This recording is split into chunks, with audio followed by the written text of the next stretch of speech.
సినిమాలు ఎక్కువ చేసినా సరే వాళ్ళకి సినిమా వాళ్ళకి ఎక్కువ రెమ్యునరేషన్ ఇస్తారని ఇవి పార్లమెంట్లో పెద్దల సభలో కూడా మాట్లాడుతున్నారంటే వాళ్ళకి ఏం పని పాట లేదా అనిపిస్తుంది.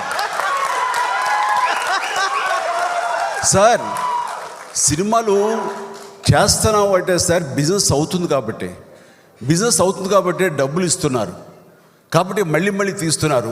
సినిమా మీద సినిమా చేస్తున్నామంటే డబ్బుల మీద డబ్బులు వస్తాయని కాదు సార్. మా వాళ్ళందరికీ ఉపాధి లభిస్తుంది, వాళ్ళందరూ హాయిగా ఉంటారని చెప్పేసి ఇదేదో పెద్ద సమస్యలాగా, ఇంతకంటే దేశాల్లో ఇంతకంటే పెద్ద సమస్య ఇంకేది లేదు, ఇది మాత్రం పెద్ద సమస్య అన్నట్లుగా మీరు పార్లమెంట్లో కూడా ఇది మాట్లాడుతున్నారంటే చాలా దురదృష్టం ఇది.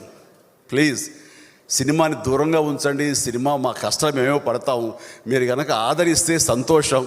సినిమా ఎన్హాన్స్ కోసం మీ ప్రయత్నాలు చేస్తే ఇంత ఖర్చు పెట్టి ఇన్ని కోట్లు పెట్టి చేస్తున్నాం కాబట్టి దీన్ని ఈ స్థాయి అంతర్జాతీయ స్థాయిలో ఈ రోజున తెలుగు పరిశ్రమ ఉంది కాబట్టి దానికి కారణం మేము ఖర్చు పెడుతున్నాం కాబట్టి ఇలాంటి ఖర్చుకి ఎంత కొంత రెవెన్యూ రావాలని కూడా కోరుకోవడం సమంజసం కాబట్టి కోరుకుంటున్నాం.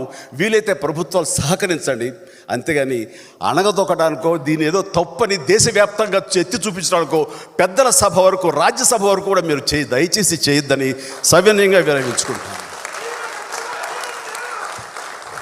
సో ఏమంటే రాజకీయ నాయకులు లేదంటే వాళ్ళ దాంతో పోల్చుకుంటే సినిమా ఎంత చిన్నది, నేను అది చూశాను ఇది చూశాను సార్. కాబట్టి మీలాంటి వాళ్ళు పెద్ద విషయాల్లో మీరు ఇన్వాల్వ్ కావాలి, అవన్నీ వచ్చేలా చూడగలగాలి.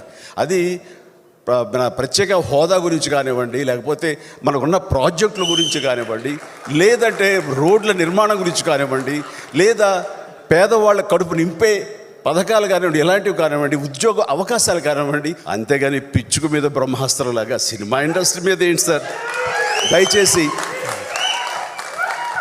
దయచేసి ఇది పెద్ద విషయంగా మీరు దేశవ్యాప్తంగా ప్రొజెక్ట్ చేయడానికి ప్రయత్నం చేయకండి ప్లీజ్. థ్యాంక్